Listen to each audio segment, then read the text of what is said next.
सच्चाई की जीत। मुरादाबाद के वरदान नर्सिंग होम में प्रसव के दौरान प्रसूता की मौत, परिजनों ने किया जमकर हंगामा। मुरादाबाद के वरदान नर्सिंग होम में ऑपरेशन से हुए प्रसव के दौरान जच्चा की मौत हो गई। मौत पर गुस्साए परिजनों ने किया जमकर अस्पताल में हंगामा। वहीं नर्सिंग होम के कर्मचारी भाग गए। पुलिस ने लोगों को समझा बुझाकर कार्रवाई का आश्वासन देकर मामला शांत कराया। मृतक के पति ने थाने में तहरीर देकर पोस्टमार्टम कर कार्रवाई की मांग की है। मृतका के पति आलोक दीक्षित ने शिकायती पत्र देकर आरोप लगाया कि रविवार को अपनी गर्भवती पत्नी नंदिता को लेकर मुरादाबाद के वरदान नर्सिंग होम में प्रसव के लिए लाए थे, जहां ऑपरेशन के बाद बच्चे को जन्म दिया, मगर सोमवार को तकलीफ होने पर डॉक्टर ने अन्य ऑपरेशन कर दिया, जिसके बाद प्रसूता की मौत हो गई। परिजनों ने आरोप लगाते हुए कहा कि डॉक्टर ने गंभीर हालत में बिना रेफर पर्चे के बच्चे को भी रेफर कर दिया। घटना की सूचना पर पहुंचे सीओ गणेश कुमार गुप्ता एवं तहसीलदार गौरव बिश्नोई ने वरदान नर्सिंग होम पहुंचकर घटना की जानकारी ली। मुरादाबाद से आसिफ सैफी की रिपोर्ट। अच्छा, आप यहाँ कहाँ खड़े हैं इस टाइम? हम डॉक्टर चंचल गुप्ता के हॉस्पिटल के बाहर खड़े हैं, वरदान नर्सिंग होम लाजपत नगर। अच्छा, क्या मामला है जो आप यहाँ आए हैं? मामला ये था कि मेरे मित्र आकाश दीक्षित की भाभी यहाँ पर कल आई थी, उनको एडमिट किया गया था। उनकी डिलीवरी थी, 6 साल बाद उनकी डिलीवरी हो रही थी, उनका पहला बच्चा था। तो डॉक्टर ने इनको कल एडमिट किया, बिना जांच करे सब कुछ करे इनको ऑपरेशन कर दिया। जैसा आकाश और उनके भैया ने मेरे को भी बताया था, यहाँ पर अंदर भी बताया था, तहरीर में भी हमने वो चीज़ लिखवाई है कि बिना जांच करे इन्होंने एडमिट किया। एडमिट करने के बाद ऑपरेशन कर दिया। ऑपरेशन करने के बाद भी इन लोगों ने कोई संतुष्टि हमारे को जवाब नहीं दिया। लड़की जो भाभी थी, उनके जो पति थे क्या नाम, आलोक दीक्षित जी ने कई बार डॉक्टर से पूछा, डॉक्टर ने उनकी किसी बात का कोई जवाब नहीं दिया और वो चले गए कई बार उनके बोलने के बावजूद। क्या नाम है डॉक्टर का? डॉक्टर का नाम क्या है? डॉक्टर चंचल गुप्ता।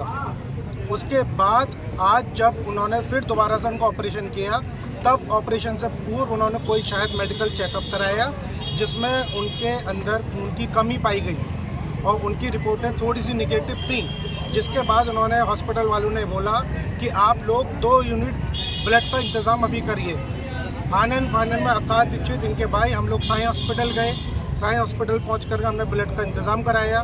इतनी देर में हमारे मरीज को इन्होंने दूसरा ऑपरेशन करा और उस ऑपरेशन के तुरंत बाद हमारे मरीज की मृत्यु हो गई। और आलोक जी के कहने के अनुसार उनकी बीवी के कल ऑपरेशन के तुरंत बाद से पेट में कोई चीज़ घूम रही थी, तकलीफ दे रही थी उनको बराबर। वो बार बार अपना पेट पकड़ के बैठी हुई थी, रो रही थी। तब भी लोगों ने कुछ सोच समझ के कोई भी जवाब नहीं दिया, ना कोई देखरेख करी। क्या लगता है आपको? आज हमारा सीधा संशय कंफर्म है कि इन लोगों ने कुछ ना कुछ इनकी तरफ से लापरवाही अस्पताल की तरफ से हुई है, जिसके लिए हम लोग आज पोस्टमार्टम की तहरीर दे चुके हैं और हम मरीज को पोस्टमार्टम कराने जा रहे हैं। अच्छा, तहरीर कहाँ दी है आपने? कटगर कोतवाली में। क्या आश्वासन मिला वहाँ से आपको? वहाँ से आश्वासन दिया है प्रभारी निरीक्षक महोदय ने कि हम लोग तहरीर के पोस्टमार्टम की रिपोर्ट के आधार पर ही आगे की कार्रवाई करेंगे। परंतु हम लोगों का कहना ये है कि कार्रवाई से पूर्व जो इन्होंने लापरवाही बरती है, जो उन्होंने टेस्ट नहीं करे हैं, जो जांचें नहीं करी हैं, जो मरीज के जो उनके पति थे आलोक दीक्षित जी को किसी तरह का कोई जवाब नहीं दिया, कोई संतुष्टि नहीं दी। उसके बाद हम लोगों को अंदर बुलाने के बाद इन लोगों ने ये बोला कि आपका जो पैसा बनता है हम वो पैसा देने के लिए तैयार हैं। उसके बाद उन्होंने इनके बच्चे की भी हालत यहाँ पर इस समय नाजुक है और उसको बिना किसी रेफर पेपर के बच्चे को भी रेफर कर दिया ताकि यहाँ से जल्द इनके ऊपर से सारा दबाव हट जाए। बच्चे को जब रेफर किया क्या मशीन में क्या बगैर मशीन के? बिना मशीन के यहाँ से बच्चे को रेफर किया गया। अच्छा, डॉक्टर और हमने खुद बोला था स्टाफ को कि बच्चे को बिना हम रेफर तब तक नहीं करेंगे जब तक आपकी तरफ से कोई कागजी कार्यवाही हमको नहीं मिलेगी।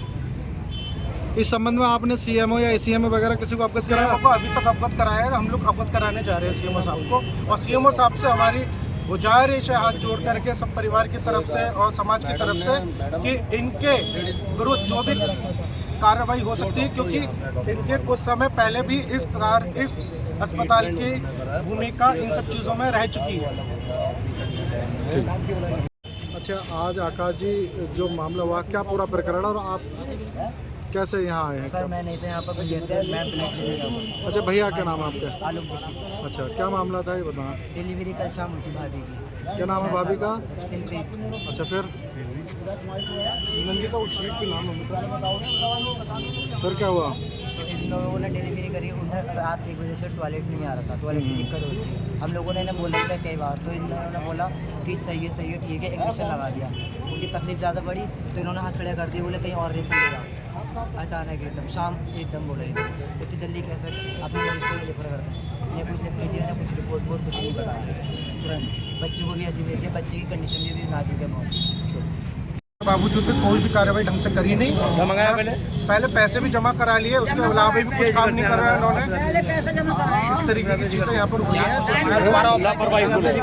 इस अच्छा। हॉस्पिटल के खिलाफ पिछले भी कुछ अच्छा, अच्छा, अच्छा। और कुछ महीने पहले भी इसके हॉस्पिटल में केसेस दर्ज हुए। हमें नहीं बताई किसी ने भैया, हमें खुद नहीं पता थी। हमें बताई नहीं किसी ने, हमें आगे नहीं